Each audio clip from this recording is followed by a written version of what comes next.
bukti nyata destinasi budaya positif. Nah, kita mau membuat budaya positif di sekolah kita, budaya positif lingkungan, mulai dari kelas sampai sekolah yang positif. Positif itu berarti luas cakupannya.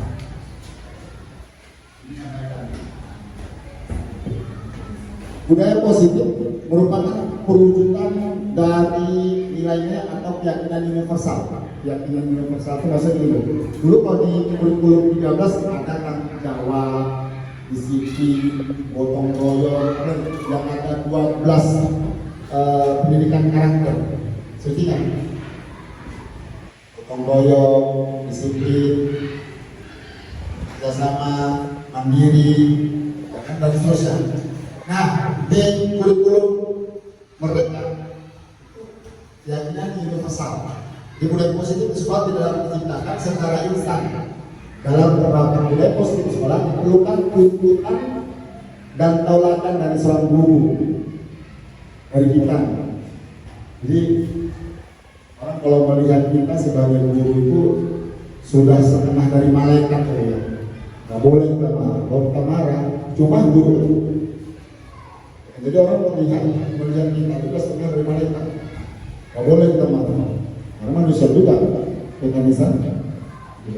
Jadi budaya positif dapat dibangun dengan syarat sekolah perlu menyediakan lingkungan yang positif, aman, nyaman, agar peserta didik mampu berpikir, bertindak, dan menciptakan secara merdeka, mandiri, dan bertanggung jawab.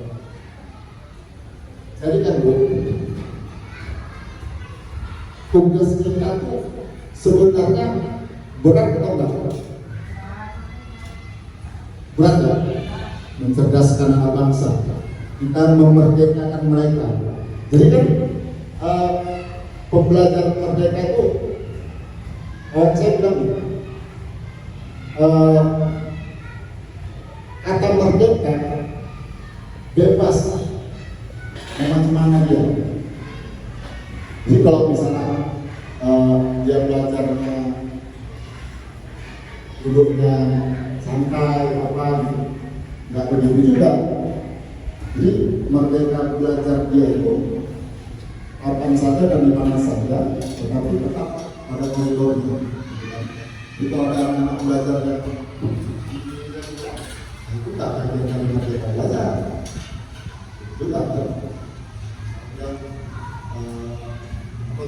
biasa di kelas memang gagu, ngantar, catat, dan seterusnya, enggak, itu tak, gitu kan? Jadi kita menciptakan peserta yang merdeka, mandiri, dan bertanggung jawab. Itu dia. Inilah bagian dari keyakinan universal. Jadi keyakinan universal itu yang sebenarnya sudah ada di kurikulum 16. Lagi ini di bahasa juga. Nah, apa tujuan budaya positif? Wujudnya visi sekolah melalui penerapan budaya positif yang pertama. Yang kedua, terbentuknya karakter disiplin yang kuat.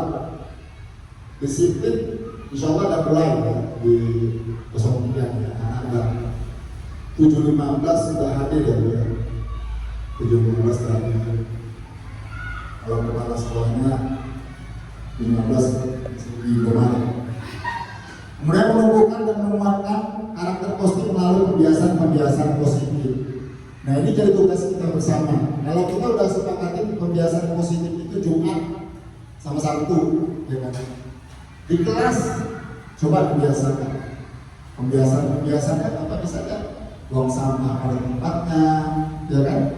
Apalagi sekarang kita sudah ada kemudian bullying, jadi nanti ada kekerasan seksual. Nanti kekerasan seksual saya minta sama Ibu Senior, Bu Purba sama Bu Ina untuk tim anti kekerasan seksual.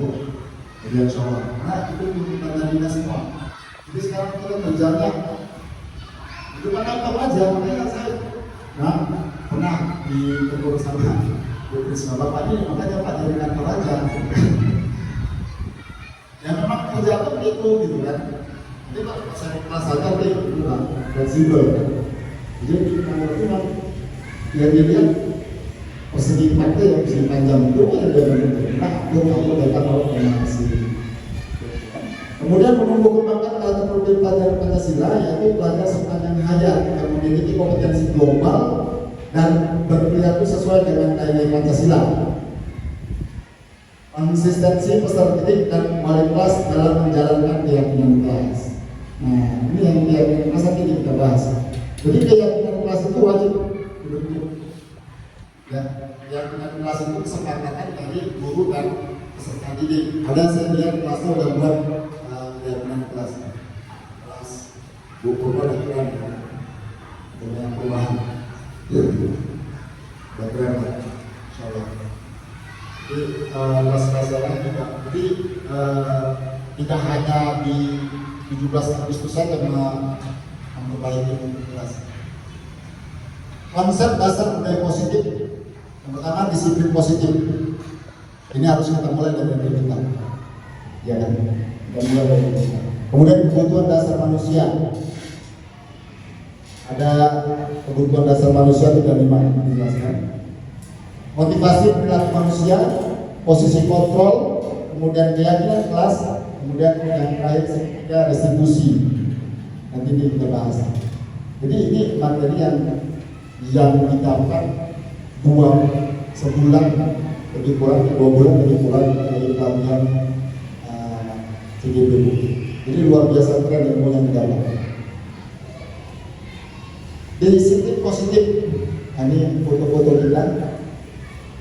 Jadi disiplin positif adalah apa? Disiplin positif akan memiliki motivasi internal yang tinggi dalam menguasai diri untuk melakukan tindakan yang sesuai dengan nilai kebajikan universal. Sebagai pendidik, tugasnya adalah membimbing siswa memiliki disiplin diri yang berasal dari dirinya sendiri. Jadi di kurikulum ini ya dari awal kita sampaikan sampai pada disiplin positif, nggak ada bahas tentang kognitif, nggak ada karakter. Karena di SD itu karakter itu lebih besar porsinya timbang kognitif. Artinya penanaman karakter itu dimulai dari sejak dini. Karena pengetahuan yang sebetulnya tadi berkembang seiring usianya. Jadi kalau bisa kita paksakan kognitifnya itu harus sesuai dengan harapan kita, itulah yang muncul stres, marah, mepet, ya kan? Bunuh kalinya, gurunya mendorong bunuh, kan? Makanya kadang kalau ada siswa yang depan kantor dia bilang kata bodoh, saya tanya, bisa ngomong. Jadi kalau misalnya saya depan mereka itu saya bilang, kalau kan saling mendoakan bodoh, saya bilang siapa? Nah jadi yang keyakinan ini yang kita tumbuhkan kepada anak-anak. Sadarnya kamu cara berpikir mereka kenyataan. Karena kalau kita paksakan pembagian dengan pecahan, kalau mereka juga belum klop untuk ke situ, susah, gitu kan? Tapi budaya positif itu kita tanamkan. Nah, dari situ, ya sama kita kan. Kalau kita membangun kenyamanan, pasti mereka akan tertarik gitu, senang, nyaman dulu dibuat. Berikut kebutuhan dasar manusia, ini saya bilang, ya kebutuhan dasar manusia. Ini fotonya saya ambil dari buku. Jadi ketika siswa melakukan pelakuan yang tidak baik, maka saat itu siswa memiliki kebutuhan yang dasar yang harus dipenuhi. Apa kebutuhan dasar manusia? Yang pertama, kebutuhan bertahan hidup. Gimana supaya bertahan hidup? Kerja, kalau pekerjaan, maling menjadi. Tapi itu tidak mungkin. Kemudian kebutuhan cinta dan kasih sayang, penerimaan. Nah, kalau kita marah-marah aja sama satu anak baru marah, berarti dia bisa mau sekolah nggak? Marah, gurunya marah-marah aja, karena sampai sekolah. Kebutuhan penguasaan, ya, pengakuan. Gak apa-apa loh kita puji dia, Mas Soleh, apa semua. Ketika kita memuji dengan ikhlas, tidak ada yang berkurang satu pun dari diri kita. Berikut kebutuhan kebebasan, kebutuhan dan pilihan. Kemudian kelima, kebutuhan dan akan kesenangan. Kebutuhan kebebasan artinya dia bebas bagaimana mengekspresikan pembelajaran itu sesuai dengan kemampuan dia, ya kan? Jangan misalnya mencari apa ya, bisa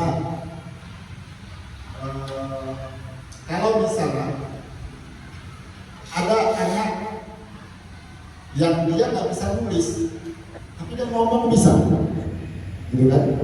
Nah kita paksakan dia untuk menulis, kan salah tidak?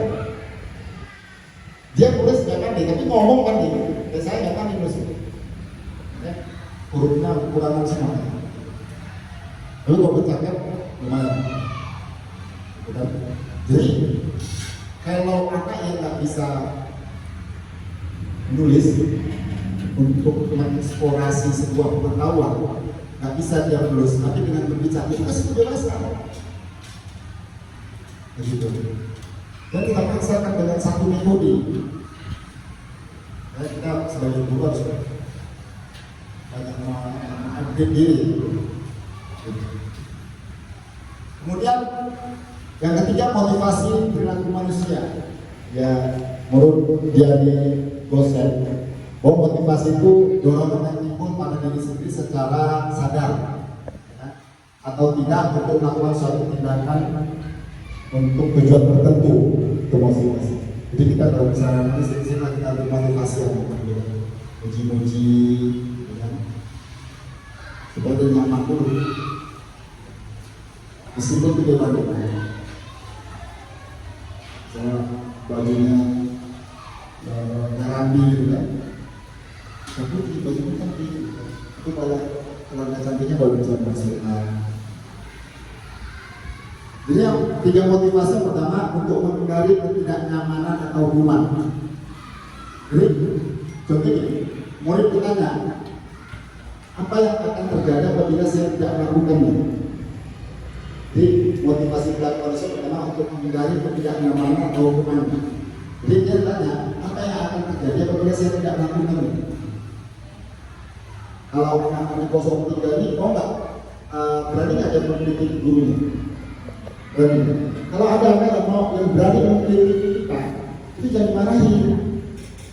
Itu berarti anaknya berani, kan kasar. Sama kayak anak ibu. Kalau misalnya dia mampu mengomentari kita, jangan dimarahi. Itu aset. Bukan misalnya apa si Nur. Hal tersebut merupakan motivasi eksternal. Artinya ketika peserta didik batasan pertanyaan dia masih seperti ini, itu berarti motivasi eksternal dia. Dia berbuat harus ada faktor dari luar. Nah kita nggak mau ini. Kemudian yang kedua, untuk mendapatkan imbalan atau penghargaan dari orang lain, sering kita gitu. Jadi ibu kasih ini. Nah ternyata kalau kita melakukan seperti ini, itu masih dalam kategori motivasi eksternal. Nah yang mau kita bangun ini adalah motivasi internalnya, untuk menjadi orang yang mereka inginkan dan menghargai diri sendiri dengan nilai yang mereka percaya. Akan menjadi orang yang seperti apa jika saya melakukannya. Nah ini, pada posisi ini kita harus membentuk anak itu. Itu menandakan bahwa berpikir dia sudah motivasi internal. Kalau misalnya dia masih aku buat ini, kalau nggak buat kenapa? Atau di rumah kita, oh dia belajar apa dan kerja kenapa harus ini. Jadi kita sebagai guru bagaimana membangun motivasi internal. Dia gatal bahwa apa yang dilakukannya, dia datang ke sekolah ini untuk diri dia, bukan karena maknya, bukan karena ketakutan kita. Oh besok kalau nggak datang, kalau disuruh mama datang ke sekolah di sekolah. Nah itu masih motivasi eksternal. Nah gimana kita nih merubah kalimat-kalimat itu menyadarkan peserta didik itu untuk membangun motivasi internalnya. Gitu. Udah bisa lakukan insya Allah ya. Kemudian yang keempat, posisi kontrol restitusi. Posisi kontrol restitusi ini proses menciptakan kondisi bagi murid untuk memperbaiki kesalahan mereka sehingga mereka bisa kembali kepada kelompok mereka dengan karakter yang lebih kuat. Dosen 2004. Jadi ini gimana kita menyelesaikan kasus anak gitu. Kalau anak yang salah, ada teori segitiga restitusi di akhir dijelaskan. Ini siapa? Asman. Dicoba menggunakan restitusi. Jadi anak yang bersalah kita kembalikan dia supaya dia tidak merasa kalau dia salah dia menyadari kesalahannya, jangan sampai dia kesalahannya bakal dia harus diperbaiki. Nah, ciri-ciri restitusi ada 7. Yang pertama, menguatkan dan fokus pada solusi. Jadi kalau misalnya anak kita jarang berangkat, kita bangun ajak dari komunikasi, menguatkan dan fokus pada solusi. Kenapa menguatkan? Apa yang membuat kamu tidak datang ke sekolah? Kita pertanyaan-pertanyaan itu secara tidak langsung menyadarkan dia. Atau kenapa kamu nggak mengerjakan tugas? Makanya di awal waktu saya masuk di sini, saya ingatkan untuk masalah tugas di rumah, kurangi. Ternyata PR tidak terlalu signifikan untuk memotivasi anak belajar. Kemudian fokus pada karakter bukan pada tindakan. Karakter selanjutnya kita lihat. Jangan apa yang dibuatnya. Misalnya dia mukul si A, kita gali karakternya. Nah, kamu pukul aja. Kan? Kemudian bukan menebus kesalahan, tapi belajar dari kesalahan. Bukan menebus kesalahan, tapi belajar dari kesalahan. Kita sadarkan nih dengan kesalahan yang dia perbuat. Jadi apa yang saya sampaikan ini sebenarnya bukan bersifat menggurui biru, tidak. Saya yakin jauh lebih bermanfaat. Cuma ini mengulang sesuatu yang pernah disampaikan ataupun baru mencoba itu lakukan. Kemudian yang keempat, mencari kebutuhan dasar yang mendasari tindakan. Kebutuhan dasar yang mendasari tindakan, jadi ada 5 kebutuhan. Kemudian tawarkan, tawaran bukan paksaan. Jadi kita sama peserta ini negosiasi, tapi gimana kita sadar dengan itu. Kalau kelas 1 gimana untuk membangun ini? Kan daerahnya belum tuh. Ya sesuaikan aja dengan usianya, gitu kan? Kisah-kisahnya ya, ajak mereka misalnya kasusnya kalau misalnya tidak mau membaca, ya kan? Kalau anak-anak mau membaca, ada empatnya. Dan kalau misalnya nanti ada tukang pos bahkan atau apa yang berkembang saat ini, saya kan mereka dengan dunia nyatanya. Ya tak ambil masalah bu, nanti begini juga mereka. Nah itu merupakan apa ya? Tawaran yang merupakan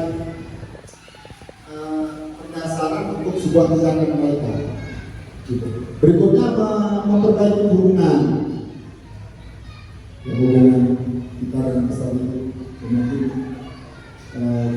kita mengkategorikan kesal sama atau kemas sekali ya kita sebagai menjaga perbaiki. Kemudian menuntut untuk melihat ke dalam diri kita. Kalian akan menuntut untuk melihat ke dalam diri kita. Baguslah kita marahin, baguslah kita mau kasar sama dia, atau memberikan stigma negatif sama peserta didik.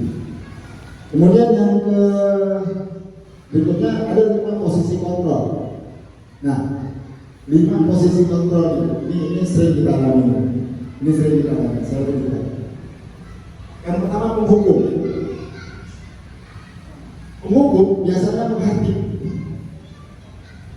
menunjukkan untuk menyakiti atau menyindir. Dampak pada murid dari seorang penghukum adalah perilaku kontrol negatif seperti murid mengulangi kesalahan berulang kali lalu perilaku menjadi agresif. Dan introspeksi diri kita, apakah kita bagian dari penghukum?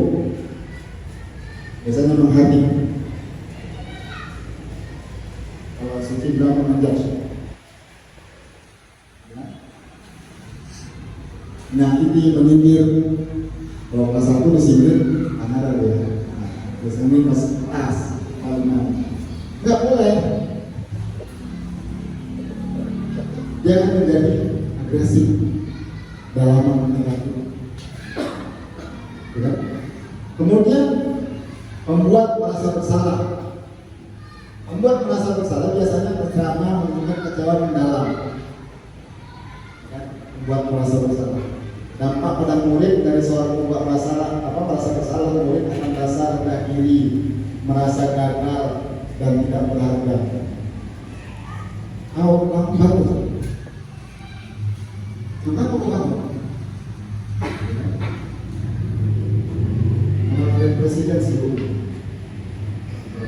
Jadi kita membuat dia merasa bersalah. Itu ternyata kalau selama ini murid kita bagus, ternyata itu. Yang berikutnya teman. Teman itu sebagai teman itu ternyata tidak menjadikan peserta didik itu mandiri. Jadi itu pada posisi sebagai teman tidak akan menyakiti murid, ya kan? Nah, selalu berupaya mengontrol murid melalui pendekatan persuasi. Dampak pada murid akan tergantung, ya kan?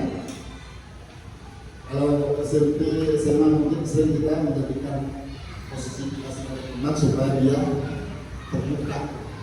Ternyata dari sisi teori ini menjadikan anak itu tidak mandiri, dia tergantung sama.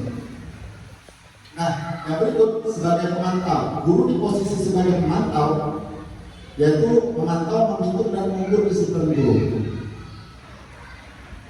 Udah 10 kali penantang kita yang ada perubahan pak, udah dilapor ke BP dan seterusnya. Kemudian dampak bagi murid dari posisi kontrol pemantau, yaitu menitik beratkan pada dampak diri sendiri, mendapatkan hadiah atau mendapatkan hukuman. Jadi ketika kita berada di posisi penghukum tanpa kita sadari, kemudian membuat merasa bersalah teman-teman ternyata ini belum tepat. Jadi diharapkan ada kita sebagai manajer. Sebagai manajer maksudnya gimana? Guru pada posisi biasanya, posisi di mana guru berbuat sesuatu bersama dengan murid. Mempersilakan murid mempertanggungjawabkan perilakunya, mendukung murid agar dapat menemukan solusi atas permasalahannya. Jadi kalau murid kesadarkan malah itu selesai. Sadarkan dia dengan kesalahan dia. Jadi makanya saya bilang, kamu marah-marah. Bisa kita tidak, jangan seperti memang marah sebuah apa semua. Kalau di posisi seperti itu disampaikan kan nggak asik gitu. Nanti kita harus di posisi berupaya untuk berada di posisi manajer ya kelas. Jadi kalau misalnya di posisi ini kan mungkin kita sakit hati dan sebagainya, ke sekolah pun malas, ya kan? Murid pun tidak mau sekolah semarah-marah aja dan seterusnya. Itu kalau misalnya sebagai manajer kita mencari solusi. Banyak masalah di kelas, ya, kita pilah masalah-masalah itu. Kemudian, nah itu ya keyakinan kelas. Sesuatu yang diyakini bersama yang berasal dari penyatuan pikir untuk menjadikan nilainya kebangkitan untuk diturunkan di kelas. Keyakinan kelas. Saya lupa di kelas mana yang membuat keyakinan kelas. Semoga itu disepakati di kelasnya dalam peraturan. Mengapa keyakinan kelas? Mengapa tidak peraturan kelas saja? Beda nggak? Beda. Kalau peraturan kelas itu bisa saja kita yang mendominasi. Tapi kalau keyakinan kelas, ya, ibu mau nyapa, kan? Tuh, nggak bisa sepakatin. Jadi ada surat pendapat. Itu kalau peraturan, kan kita aja mau ini. Kan? Nah, jawabannya adalah suatu keyakinan akan lebih memotivasi seorang dari dalam. Sebenarnya, jadi kita ingin mencoba peserta didik itu memotivasi dari dalam diri. Ya. Mengapa tidak kelas hari itu saja? Mengapa keyakinan kelas? Mengapa tidak peraturan saja? Jawabannya adalah suatu keyakinan akan lebih motivasi seorang dari dalam atau motivasi secara intrinsik, tidak ada keterpaksaan. Jangan sampai keterpaksaan. Bagaimana membuat keyakinan kelas? Ada banyak cara untuk membuat keyakinan kelas. Bisa menunjukkan pertama datang tidak terlalu banyak sehingga mudah diingat. Jangan dibuat 10, satu pun 4. Sedikit aja, sesuai dengan kondisi kelasnya. Apa misalnya kondisi kelasnya itu ada yang tidak disiplin, buat kesepakatannya. Ada yang malas mengerjakan tugas, jahil, gitu kan? Jadi kondisi kelas itu. Nah, yang kedua sesuai dengan kondisi ya, sehingga dapat diterapkan di lingkungan. Ketiga dituliskan berupa pertanyaan pernyataan universal. Jadi disiplin, tanggung jawab, gotong royong, itu salah satu keyakinan universal. Kemudian keempat, pernyataan keyakinan kelas senantiasa dibuat dalam bentuk positif. Jangan kalimat-kalimat negatif. Jangan itu kalimat negatif kan? Negatif ya. Dirubah jangannya dari bentuk kalimat positif.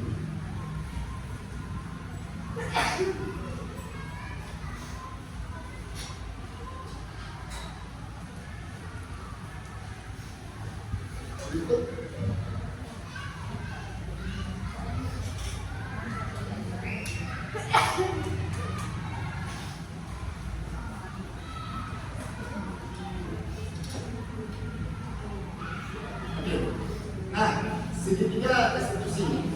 Jadi segitiga restitusi pertama menstabilkan identitas. Jika ada anak yang bermasalah, kita stabilkan dulu identitas dia. Baru validasi tindakan yang salah, baru menanyakan keyakinan. Nah, gimana menstabilkan situasi? Karena bagian ini bertujuan merubah orang yang merasa gagal atau salah karena berbuat salah menjadi orang sukses. Kita harus mampu meyakinkan mereka, misalnya berkata, saya pernah melakukan hal yang sama begini. Oh, kita juga pernah salah.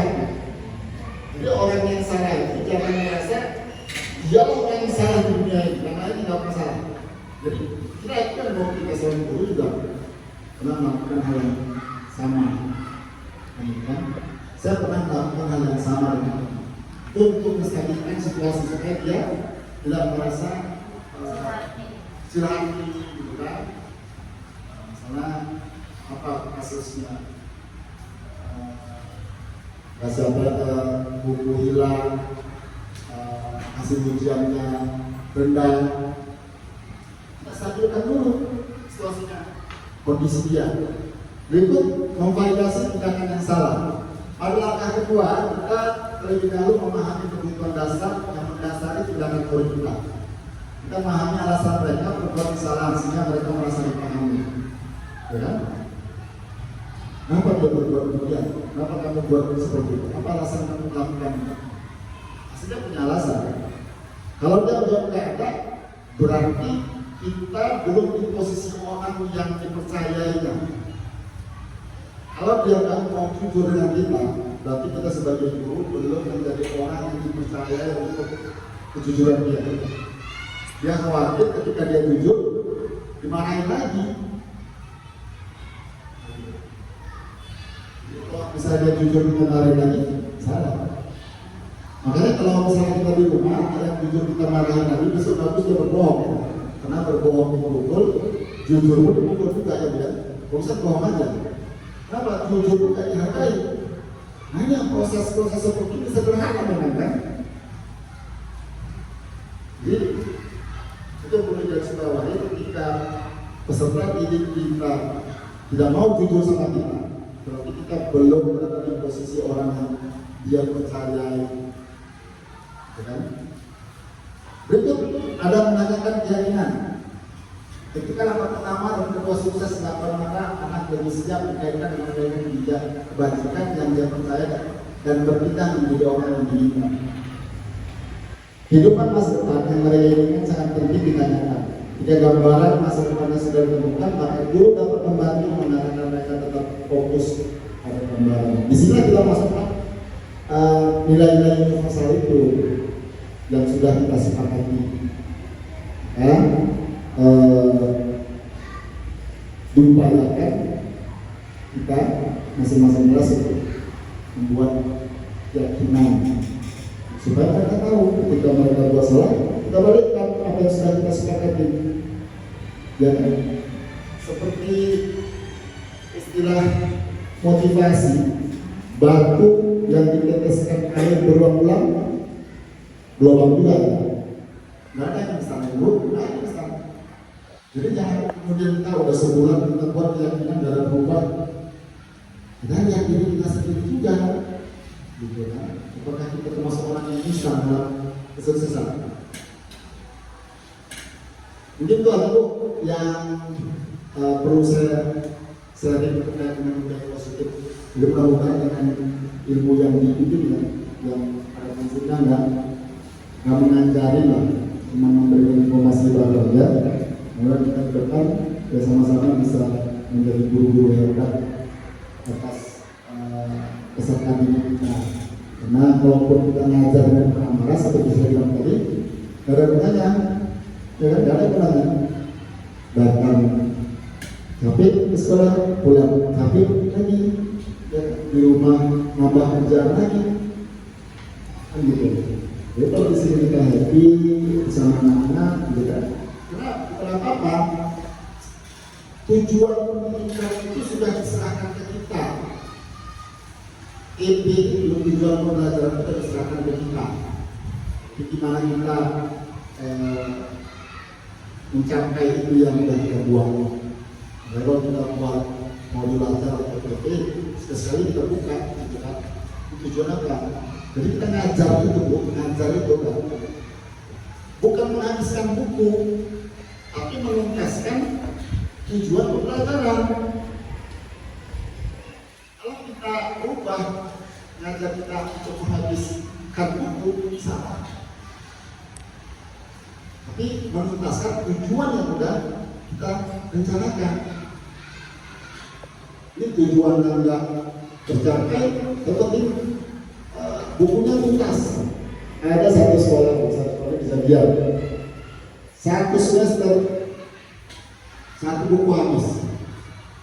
Jadi semester 2, semester 5 udah belajar aja kan, bukunya anak-anak udah habis di semester. Itu kejadian di sekolah swasta.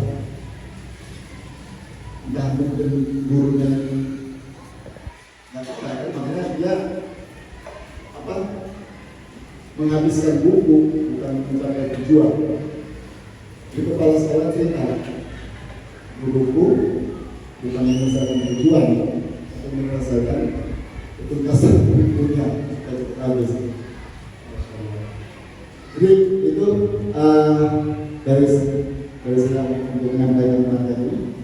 Mudah-mudahan ibu bisa lebih gambaran bagaimana situasinya, bahwa kelas itu bukan punya kita, tapi punya murid. Ada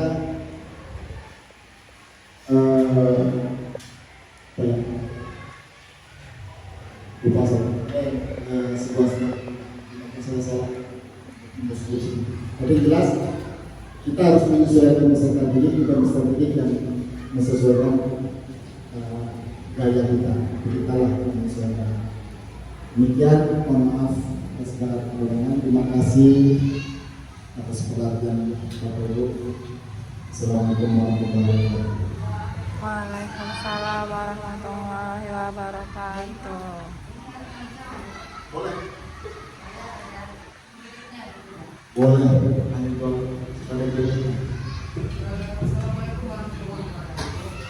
Waalaikumsalam warahmatullahi wabarakatuh. Ini saya Pak ya, ini saya tidak meninggalkan yang lain, kita pun sama seperti saya. Ini kurikulum merdeka nih Pak, nggak terlepas dari pembelajaran yang sebelumnya. Kenapa Pak? Karena kalau kita merdeka, anak-anak udah 12-nya kita sepakati, menurut saya. Nah, kalau saya Pak di kelas itu, yang disiplin saya, yang saya terapkan sekarang Pak, yang pertama itu PR. PR-nya nggak banyak-banyak Pak. Kalau untuk kalian, mereka sepele kan Pak. Tapi dengan adanya PR, jadi tadi Pak, saya ada hadiah lah Pak. Hadiahnya itu nggak banyak, cuma ada. Begitu pujian itu selalu Pak. Ini sudah berbiasa kepada Bapak juga, selalu mengucapkan terima kasih, gitu Pak. Selama ini saya nggak jarang Pak mengucapkan terima kasih. Nah ini berimbas dari Bapak dan saya keluarkan ke anak-anak. Nah, alhamdulillah mereka rajin. Rajinnya di mana? Saya katakan kalau kamu mengerjakan PR ini berguna bagi kamu dan kita semua berimbas dengan kerajinan kamu juga. Nah siapa yang bisa berkalian kemudian bagi Pak bacaan sholat yang kamu bisa ini alhamdulillah Pak setiap di awal atau di jam 9 saya laksanakan langsung Pak, terus sholat dulu hari Pak. Siapa yang bisa baca dan sholat, kemudian disiplin terus datang, insya Allah doakan ibu semuanya, kita semuanya bertugas rezeki sehat-sehat. Alhamdulillah dengan itu Pak, mereka rajin. Apakah karena ada itu bawa Allah.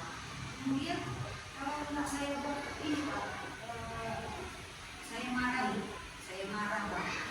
Karena mereka nggak disiplin atau nggak mengerjakan PR, nggak saya tanya Pak, itu udah molor Pak, molornya gimana Pak? Ya soati juga, gitu Pak. Jadi dalam waktu datang saya ini tidak belajar merdeka belajar itu Pak. Untuk sekarang ini Pak ya, saya mendisiplinkan mereka sholatnya, bacaannya, kemudian mereka hadir, PR Pak. Dengan adanya itu mereka bagus pula Pak. Enggak semua saya marahi Pak. Ada 1-2 orang yang istilahnya bandel Pak. Seperti apa? Kalau dia saya marahi, kemudian ke belakang dia Pak. Diambil Pak. Itulah Pak. Ada aja alasan. Tapi dengan adanya saya bilang, udah nggak mau ibu nilai lagi, ibu nggak mau kawan lagi. Itu bukan ancaman bagi dia Pak. Ancaman bagi dia. Tapi kalau menurut saya itu hukuman bagi dia. Maka ini salah langkah saya. Malam mau Pak penjelasannya. Kemudian yang tadi Pak, keyakinan kelas tadi Pak, apakah sama dengan kesepakatan kelas Pak? Ya dibuat anak-anak bahwasanya nggak boleh ini, nggak boleh ini, nggak boleh ini, Pak. Itu alhamdulillah belajaran. Nah yang molor dikit lah Pak. Mohon arahannya lah Pak, karena saya salah. Dalam hal ini, ya assalamualaikum warahmatullahi wabarakatuh. Waalaikumsalam warahmatullahi wabarakatuh.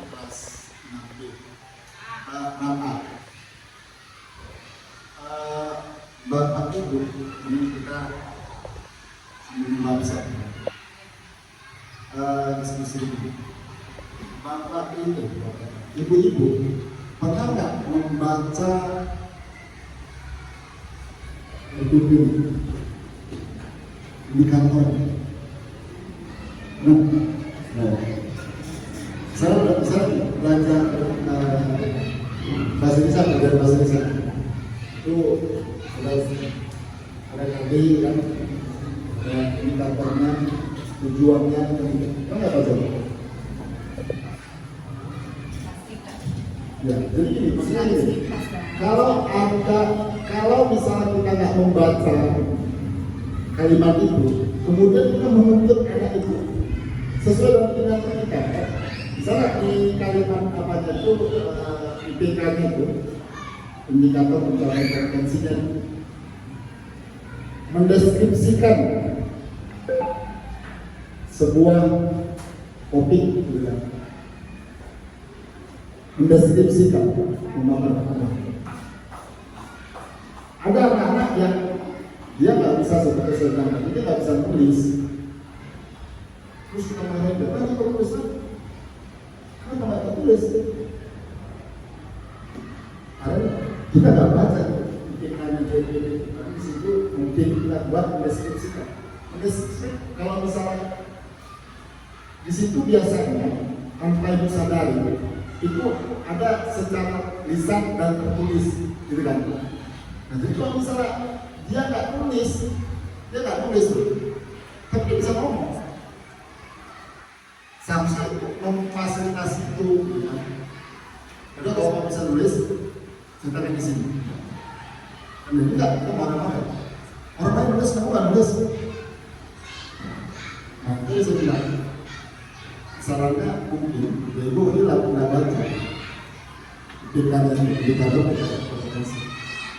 Jadi sekali sebelum kita melihat apa pembelajaran ini, bukan IPK-nya apa yang belajar matematika. Khawatirnya di IPK itu tentang perkalian itu memasukkan pembagian formal. Kemudian yang kedua tadi kan sudah ada disampaikan bahwa pemberian hadiah memang bagus, tapi tidak bertahan lama. Misalnya sama Bu Rodeti yang berhasil bisa jawab dikasih hadiah. Tiba-tiba Bu Rodeti cuti seminggu atau sebulan. Kira-kira sama Bu Rita. Sama Bu Rita nggak ada kasih imbalan. Kira-kira peserta didiknya berubah nggak dia belajar? Artinya motivasi ekstrinsik keluar itu belum tentu bagus. Dia sifatnya sementara. Nah, yang kita bangun ini adalah motivasi intrinsik dan diri. Bahwa kamu ke sekolah ini untuk dirimu. Kan gitu kan? Kamu ke sekolah ini untuk dirimu. Kalau mau sekolah, udah. Nah, kesadaran ini yang harus kita bangun. Itu dia. Terus terkait dengan keyakinan keras dengan kesepakatan. Nah, tadi di situ sampaikan bahwa gunakan kalimat-kalimat positif. Ibu tadi ada kuat, nggak boleh. Ada. Nah, itu tidak boleh. Kalimat tidak positif. Tidak boleh telat.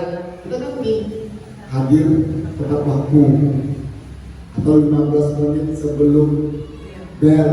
Nah, diganti. Jadi tidak boleh itu masih dalam kategori negatif. Jadi kalau yang tidak mengganggu teman gitu Pak?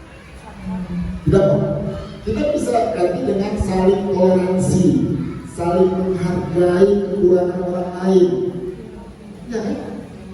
Nah, di sini kita dituntut untuk memperkaya kosakata kita sendiri. Kita jangan ganggu teman, kita ganti. Ya kan? Saling menghargai, terus apa lagi?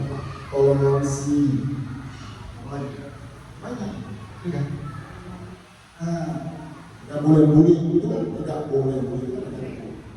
Kata-kata jangan kita itu masih dalam kategori kita. Itu juga nanti. Kenapa dengan keyakinan? Itulah dari dalam hidup, bukan kesepakatan, keyakinan. Bukan kata-kata universal itu. Jadi yang kita lakukan benar, tapi tidak bertahan lama. Kira-kira misalnya di biasa itu kasih motivasi gitu kan, sambungnya apa satu, pokoknya gurunya ada lain, guru kita, kalau senyum contoh, ya kan? marah-marah di foto gitu kan. Berbeda. Makanya keyakinan kelas ini bisa kita jadikan keyakinan sekolah supaya membudaya, tapi itu butuh proses. Kelas dulu baru kemudian kita tuangkan. Itu ya. Jadi boleh kita memberikan hadiah, tapi kita harus yang sadar bahwa hadiah itu kita permanen. Nah, kita pilih yang lain lah. Ya biasanya sama ibu ini dikasih ini. Nggak. Sama saya pernah diikuti sama saya. Nggak bisa. Harus salah begitu. Dan sama-sama kan saya dengan guru yang lain. Nah, kan? Ibu itu banyak duitnya, maka dikasih sama dia. Kalau saya kaya itu main keren, begitu kan? Maka kan saya bilang kita guru. Benar, saudara. Dari rumah ke sekonsep udah happy lah dengan wajah ibu sendiri, kalau padahal enggak. Sampai di kelas suasana lain Pak, berubah. Yang tadi di phone saya bilang kemana tidak Pak, cari enggak ada. Jadi apa yang terjadi dengan diri saya enggak tahu Pak. Jadi nilai iklan nanti enggak tahu. Itu tadi Pak, perubahan tadi yang membuat satu rusak semua Pak. Ibaratnya ini Pak, gara-gara nilai sedikit kan, rusak usus bilangan. Ini gitu lah Pak. Jadi inilah alhamdulillahnya dengan motivasi Bapak, saran Bapak, adanya saran tadi ya, kita coba itu sih tadi kan, kepada yang lain saya Apa yang ibu alami sama. Cuman disinilah kita diuji kesabaran kita. Karena tak boleh lagi kita melakukan kekerasan. Kita ajak siswa itu berdialog dengan kita. Jadi,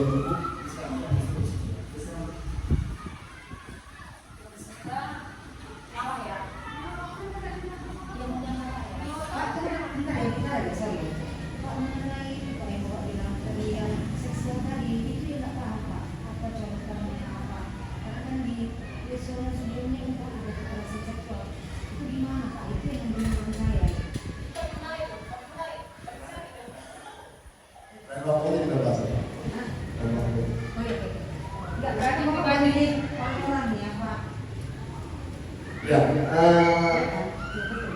itu sekali. Tentang proses seksual. Ya, terima kasih Pak for waktunya. Di sini saya sudah dengarkan dan melihat paparan Bapak, memang situ sangat bagus seperti yang ibu tetangga saya menyatakan nampak Bapak ini memang begitu ya, Bapak pujian lah ya Pak. Memang cara Bapak menyampaikan semua kan bisa diserap kotak yang kayak gini. Seperti itu. Dan itulah ya kita hadapi ibu tetangga yang memuji Bapak. Nah, jadi tetapi pada sini saya ada terkendala dengan memang dibilang ada kata merdeka di situ Pak. Pak merdeka. Jadi terus terang ini ya Pak, saya agak apa ya, dari sistem-sistem yang saya dengar dari penjelasan-penjelasan dan dari kemarin kabar pengawal juga bilangin soal merdeka belajar ini harus seperti ini, kalau nggak bisa tuntas di sini fase selanjutnya seperti itu kan. Jadi saya alami itu di sini lah Pak, di kelas saya ini soal merdeka. Ada beberapa hal yang saya pribadi telah ngomong sama Bapak dan meminta bahwasannya untuk pemecahan kelas. Situ Bapak bilang kan kita harus memberikan apa ya, belajar merdeka, merdeka belajar. Satu sisi Bapak di situ nggak memberikan kepada guru itu merdeka. Nah, karena ada Bapak bilangin karena nggak boleh nanti atasan ke sana begini karena waktu begini. Nah, sekarang yang saya kendala saya Pak adalah yang tadi Bapak jelaskan tentang pembelajaran diferensial. Iya Pak. Jadi saya sudah coba itu pada kalau saya bilang tahun atau ada yang lalu. Menurut saya 95% berhasil, Pak. Ya kan? Jadi saya coba di sini buat itu lagi, membedakan kelompok-kelompok kelas seperti itu tidak bisa, Pak, dikuasai, sangat sulit. Sangat sulit karena tadi itu kembali lagi Bapak tentang tadi UTS penilaian kemarin, kita memang sudah membuat, ya kan, soal ya tadi sudah kita pelajari. Kenapa seperti itu? Bapak bilang dia lupa dia membaca, apa mau dijawab, orang itu nggak ngerti yang apa mau isinya, ditengoknya apa seperti kan. Jadi maksud saya di pembelajaran yang tadi Bapak yang Bapak diferensial itu Bapak jelaskan, saya mau membuat itu, Pak. Saya mau membuat itu dibedakan lah, Pak, kelasnya. Misalnya juga saya memohon sekali lagi, Pak, biar saya murid saya punya lagi, tapi saya bedakan. Kenapa? Yang pandai membaca itu akan berkembang, yang sudah pandai itu akan berkembang, dan yang tadi ini dia akan bisa saya atur sesuai dengan yang Bapak bilang tadi, karakter dia yang ini, dia mau ini. Karena ketika nanti yang pandai digabungkan dengan yang nggak pandai, kira-kira apa yang itu bahasa negatifnya ya kan, yang kurang memahami seperti dia yang kurang memahami, dia akan mengganggu yang pandai yang mau belajar ini. Maka murid-murid di kelas 2 saya ini jahil-jahil luar biasa, Pak. Saya dulu sudah pakai cara yang sebenarnya saya senang dengan murid saya yang dulu. Dengan saya suka yang nyanyi, saya suka. Tapi murid saya ini, tadi kayak penyakit tidur yang dialami, yang sudah di sekolah saya di rumah, di sini tinggal berubah warna, berubah suasana hati. Karena tadi jahilnya luar biasa, mengganggu yang mau belajar. Seperti itu, Pak. Jadi bagaimana, Pak, kami itu guru, mungkin sama juga mau merdeka, dan pribadi saya gitu kan, sedangkan Bapak sebagai kepala sekolah memberikan kemerdekaan kepada saya sebagai guru untuk supaya membuat kelas diferensiasi itu atau pembelajaran diferensiasi itu saja, Pak. Jadi Bapak rasa dengan penjelasan saya Bapak sudah bisa tahu kemauan saya intinya, ataupun walaupun bolak-balik yang saya jelaskan, tapi Bapak tahu maksud saya. Terima kasih dan selamat siang. Terima kasih Bu Rizka. Jadi merdeka belajar berdifferensiasi,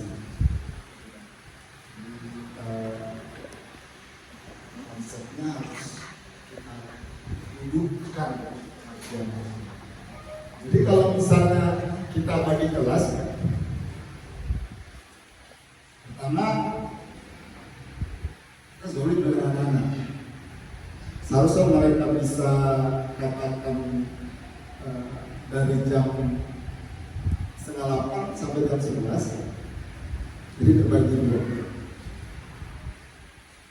Kemudian pembelajaran berdiferensiasi itu tidak hanya sebatas kita mengelompok-kelompokkan aja. Jadi kalau misalnya tadi ada anak yang belum pernah dibaca, artinya ibu udah tahu karena ibu ada sekian orang belum bisa baca, ada yang bisa membaca. Salah satu caranya ibu bisa memanfaatkan siswa yang pandai membaca itu mengajarkan. Nah, arti sudah itu dia berlanjutan. Iya. Berlanjutan, tidak kemudian sudah kemudian dibuat tapi terus berlanjutan. Nah, jadi terkait dengan nilai yang dia rendah karena bisa baca, kita Berarti kan ibu yang harus membuat soal sesuai dengan kemampuan anak. Nggak bisa ibu memarjinalkan semuanya, gitu. Jadi kalau dia nggak bisa, ibu udah kena.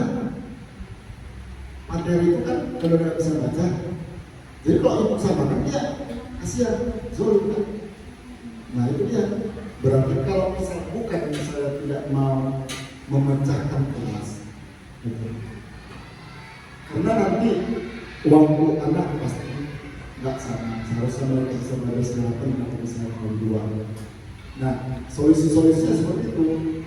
Kalau soalnya seperti ibu bilang tadi nilainya cuma 5, dia bisa belajar. Tapi ibu untuk beberapa anak ibu harus turunkan grade-nya, ya kan? Turunkan dia. Yang lain gimana? Soal boleh. Kenapa kita harus memaksakan nilai soal yang ini sedangkan dia nggak bisa kerja? Itu jadi bukan serta mengizinkan dan tidak sesuai dengan istilah merdeka belajar. Jadi merdeka belajar itu gimana anak bisa memanfaatkan waktu luang untuk mereka terus belajar apa saja dan apa saja. Di nilai itu yang ada berapa orang yang bisa baca?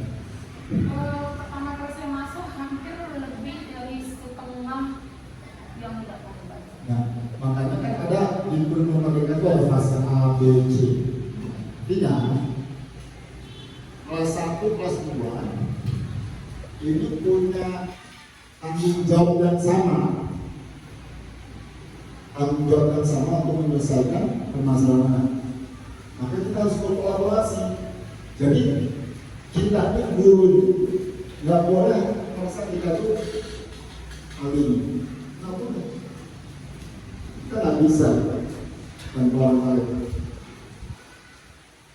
Saya juga gitu. Kalau guru-guru saya tidak lebih hebat dari saya gagal. Ya kan? Kalau guru-gurunya nggak mau upgrade diri, itu perhatian sama semua, gagal. Jadi kepala sekolah, pemimpin atau manajer yang bagus itu bukan dia pintar sendiri. Jadi kalau misalnya ada kajian itu, saya langsung kembali ke mana saya menempatkan di sekolah. Itu langsung berbayar. Jadi itu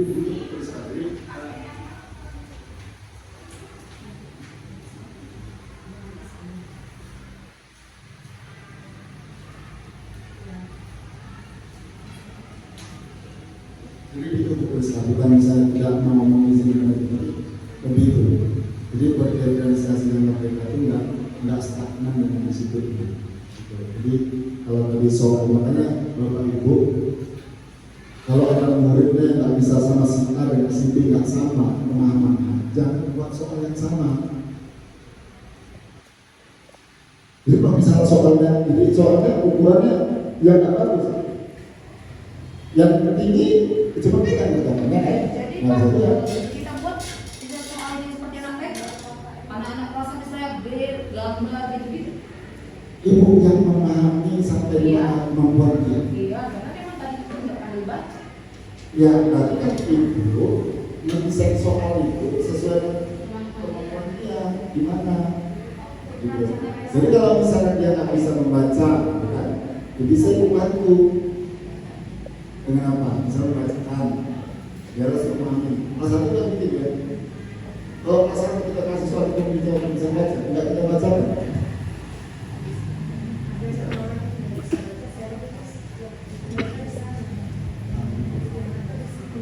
Coba anak-anak itu juga diajak kerjasama untuk berkolaborasi. Enggak Pak, saya masih tetap pada dunia saya yang paling semalam, saya bilang kayak gitu. Karena itu memang 1995% saya sama kayak Bapak berpikir bahwasanya kalau anggota Bapak nggak pernah bergrade diri atau berani tetap seperti itu, Bapak gagal, rasa gagal Bapak sebagai seorang pemimpin seperti itu. Saya itu seperti itu Pak. Kalau misalnya murid saya tidak bisa istilahnya dari yang sini saya tengok dia nggak bisa berhasil, apalagi lebih dari setengah, saya menganggap diri saya gagal. Iya. Jadi makanya kita di sini tuh, kan kita lagi evaluasi nih Pak ya, nah, seperti itu. Makanya dari dulu saya hampir setiap minggu tuh tim saya dulu ya Pak, mengevaluasi, mengajar begini, mengevaluasi. Karena itu gini kesini, sini. Nah, jadi saya rasa kena kayak Bapak seperti ini itu hanya teori, saya rasa. Praktiknya itu nggak seperti itu, berat sekali ya Pak. Mungkin dulu itu berat. Jadi maksudnya karena Bapak kita ada merdeka, kalau memberikan kami apalagi buku kami lah gitu kan, kebebasan. Biar kalau mereka itu ketika dibagi yang belum kali ini, itu cara mengajar saya pun akan beda, bukan sama seperti yang apa. Dan itu bahkan tuntas saya tema sekian. Dulu malah tema saya terlambat dulu Pak. Karena tadi itu bagian sini kan tema terlambat saya buat.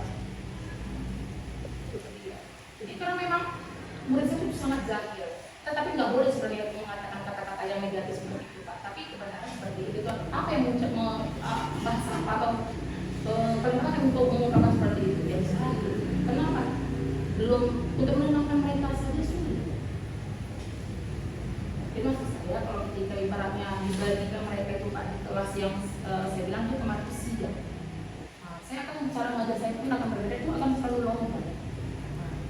Saya akan lomba. Jadi ada posisi hari yang mereka akan menyatu. Ada posisi hari mereka bisa. Itu dia. Jadi tolong sama saya, karena saya merasa dari saya, kalau menurut saya, apalagi khususnya untuk kelas 2 Pak ya, itu waktu di membaca. Lebih dari setengah tidak akan membaca. Dan pribadi saya bilang saya gagal.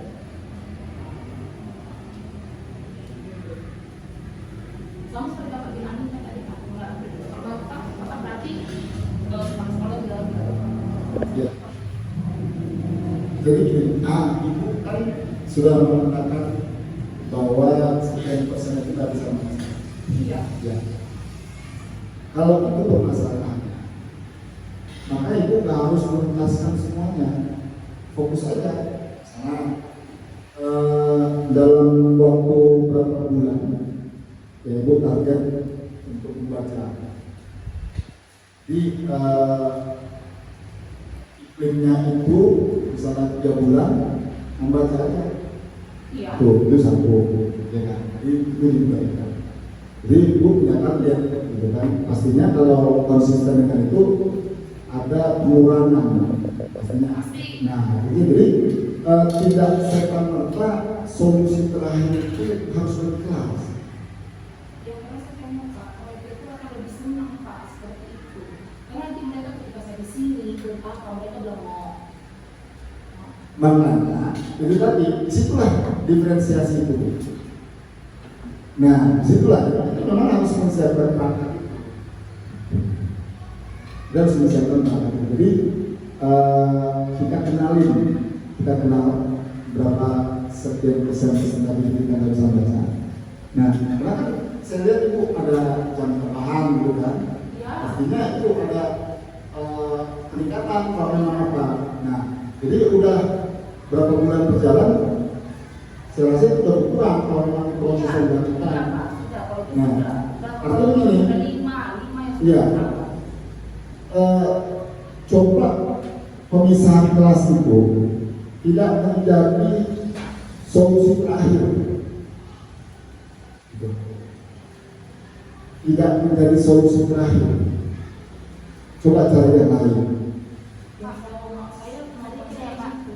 Saya mendukung permintaan dari Miss Rizka karena saya masuk ke kelas 4. Di situ bukan hanya kemampuannya aja yang berbeda dari saya, mahasiswanya juga berbeda. Ada yang mungkin bilang lebih pintar dan ada yang belum pintar. Bukan hanya sekedar kemampuan saja Pak. Yang belum pintar ini ada juga yang mengganggu kawan-kawannya untuk belajar, sehingga mengganggu proses belajarnya Pak. Makanya saya dukung ketika harus dipisahkan Pak, dan ada tindak kekerasan juga anak-anak itu. Jadi gini, Kalau dari 20 itu, ya kan? 24 Pak. Contoh ada yang aktif, bukan aktif, ada yang slow motion dan sebagainya. Kalau dalam teori pendidikan itu ada yang visual, auditory, kinesthetik dan semuanya, ya kan? Ada multiple intelligence. Apakah kita memisahkan itu semua? Apakah kita memisahkan?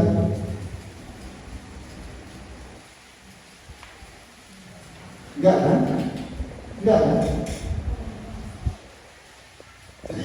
Anak yang kinesthetik, auditory, visual, multiple intelligence dengan 4 karakter itu harus kita pisahkan. Disitulah kita memahami kebutuhan peserta didik itu ada 3. Pertama, kesiapan belajar dia, minat dia, yang terakhir profil belajar dia. Nah, minat itu harus kita pahami. Jadi kalau misalnya ada yang pintar, nggak pintar, ada yang ada berkebutuhan khusus, ya kita harus pisahkan itu. Enggak. Ini luar biasa. Iya, kenapa semua guru yang Inilah tantangan itu, makanya ada istilah diferensiasi, ada diagnostik awal begitu. Ketika kita kan secara tidak langsung ini kan dokter, ya kan? Dia secara tidak langsung ini dokter. Di awal kita ini menganalisis ini anak siapa ini, ya kita cari obat. Kan nggak mungkin langsung anaknya kalau misalnya ada, wah ini rasa kali dah dia bukan dengan nasi. Di mana interaksi mereka itu? Di mana terciptanya kolaborasi mereka? Di mana terciptanya kerjasama? Kalau kita memisahkan jam, karena itu mengotak-otakkan mereka, mengotak-otakkan dalam jam sehingga mereka tidak berinteraksi. Ini jauh dari sistem pendidikan. Jauh. Makanya saya bilang jangan itu jadi solusinya. Gitu. Jadi kalau misalnya nilainya rendah, gitu, kita jadikan alasan. Ya, gimana nilainya tinggi? Dia nggak bisa baca. Artinya kita kan udah tahu masalahnya apa. Maka grade-nya kita turunkan. Boleh buat soal beda-beda, boleh. Sesuai dengan kemampuan anak. Tapi kita harus membuat nilai tinggi sesuai dengan tuntutan sekolah lain, sedangkan kemampuan anak kita terbatas. Gitu kan? Jadi nanti ujung-ujungnya kalau misalnya kita membagi-bagi kelas itu nanti kita nih, Pak, anak saya dia nggak bisa, dia tipikal visual Pak, ngomong, kalau saya ngomong nggak paham dia, karena dia melihat, oh pas lagi beda kelas lagi, kita siapkan pembelajaran, nonton video, aku pakai fokus terus. Kenapa? Kategori anak ini anak visual. Oh ini kinestetik ini nggak bisa diam ini, belajarnya nggak bisa diam, geraknya ini, oh dikelompokkan, nyalah kita, gitu. Maka kita harus melihatnya dari kita kenal tuh anak itu, oh namanya multiple intelligence, oh ini auditory. Low battery, please charge.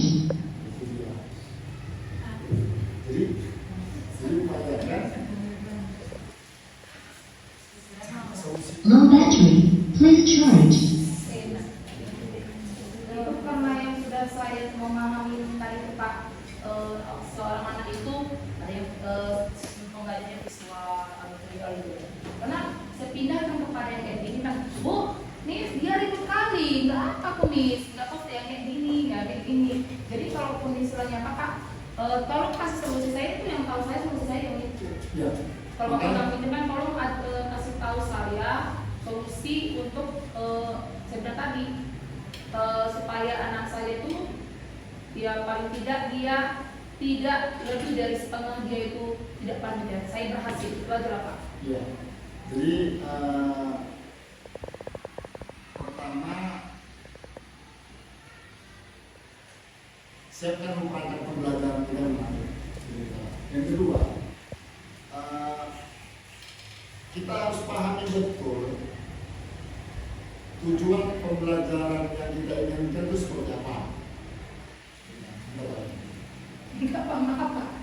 Saya tidak mau bilang tentang pembelajaran. Nah, itu sudah terjadi Pak sama Miss Eka. Dia mau menarik bahwa paling fokus sama laptop, hampir jatuh Pak.